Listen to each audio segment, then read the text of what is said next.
Welcome to టెడ్డిఎస్ శివన్యూ channel. SGT paper నుండి సైకాలజీ సబ్జెక్ట్లో బాల్యదశ అనే పాఠం నుండి ప్రశ్నను గమనిద్దాం.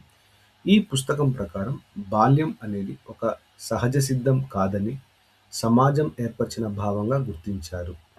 ఈ పుస్తకం ప్రకారం బాల్యం అనేది ఒక సహజ సిద్ధం కాదని సమాజం ఏర్పరిచిన భావంగా గుర్తించారు. Options: option A centuries of childhood, option B constructs of childhood, option C developmental psychology, option D multiple childhood. Friends, మన ఛానల్ను లైక్ చేయండి, షేర్ చేయండి, సబ్స్క్రైబ్ చేయండి. Your time starts now.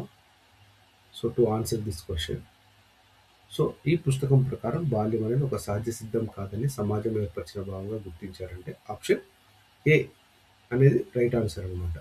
Centuries of childhood అనే పుస్తకంలో దాని ప్రకారము బాల్యం అనేది ఒక సహజ సిద్ధం కాదని సమాజం ఏర్పరిచిన భావంగా గుర్తించారు. దీనికి సంబంధించిన వివరణ చూద్దాము.